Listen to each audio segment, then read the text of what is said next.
विदेशी कंपनियों को 4,80,000 करोड़ रुपए दे रहे हैं, ये भी हमको बचाना है। तो क्या करना है, किसानों को जब समझाना है जाकर गांव गांव में कि भैया ये रासायनिक खाद विदेशी है, ये मत डालो। तो किसान पूछेगा क्या डालें, तो उससे कहो गोबर की खाद डालो, ये रासायनिक खाद मत डालो।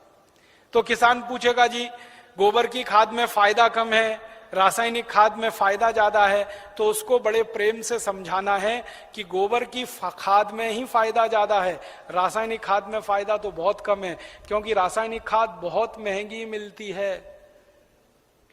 पहले एक कट्टा रासायनिक खाद मिलती थी 70 रुपए में, अब एक कट्टा रासायनिक खाद मिलती है 350 रुपए में, 300 रुपए में, 350 रुपए में, और कभी कभी ब्लैक हो जाए तो 500 रुपए में यूरिया।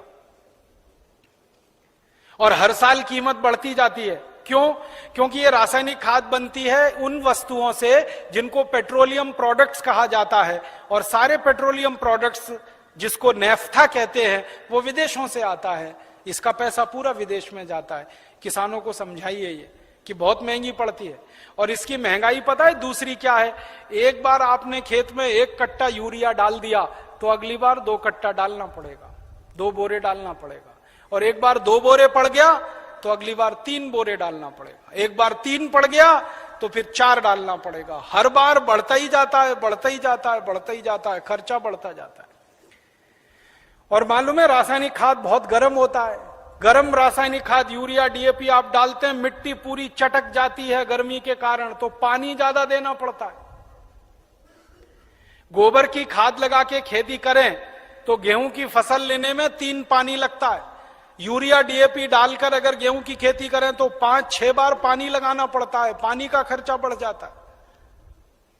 और पानी का खर्चा बढ़ेगा तो पानी तो जमीन में से ही निकालना पड़ता है, जमीन से ज्यादा पानी निकाल के आप खेतों में डालते रहेंगे तो पानी का तल नीचे नीचे नीचे नीचे होता चला जाता है। पहले पानी 25-30 फुट पे मिलता था, अब पानी 900 फुट तक नहीं मिलता खेतों में। तो किसानों को समझाइए कि यूरिया डालने से बड़ा भारी नुकसान है। एक तो हर साल खाद की मात्रा बढ़ानी पड़ती है, खर्चा बढ़ता है।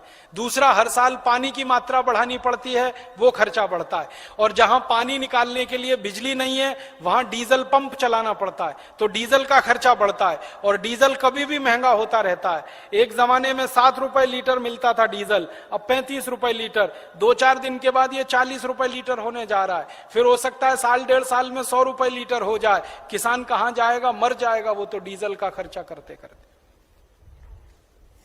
और फिर एक और नुकसान होता है कि ये यूरिया डीएपी जब हम खेत में डालते हैं तो मिट्टी में ये केमिकल घुल जाते हैं, और मिट्टी में घुल गए तो पौधे की जड़ में आ जाते हैं, पौधे की जड़ से पौधे के तने में आ जाते हैं, पौधे के तने से पौधे के फल में आ जाते हैं, पौधे के फल में आ जाते हैं तो फिर वही फल हम खाते हैं, हमारे शरीर में आ जाते हैं।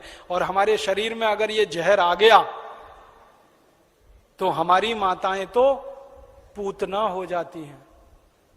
आपने पूतना की कहानी सुनी? कृष्ण भगवान को जहर पिलाने के लिए आई थी। आज हमारी माताओं के दूध में जहर आ चुका है, अपने अपने बच्चों के लिए वो पूतना की स्थिति में है। आज हमारे देश की कई संस्थाओं ने माताओं के दूध का परीक्षण करवाया है, तो माताओं के दूध में वो सारे केमिकल हैं जो यूरिया में हैं। माताओं के दूध में वो सब केमिकल हैं जो कीटनाशक दवाओं में हैं, क्योंकि भोजन हम कर रहे हैं, भोजन के साथ वो शरीर में जा रहे हैं। और यही केमिकल हैं जो आपको कैंसर पैदा करवा रहे हैं, जो आप में डायबिटीज दे रहे हैं, जो आप में हाई ब्लड प्रेशर दे रहे हैं, हाइपरटेंशन दे रहे हैं। 148 किस्म की बीमारियां इन जहरों से पैदा होती है। इसलिए किसानों को समझाओ कि ये यूरिया डीएपी का जहर एक तो विदेशी है, ये बंद करो।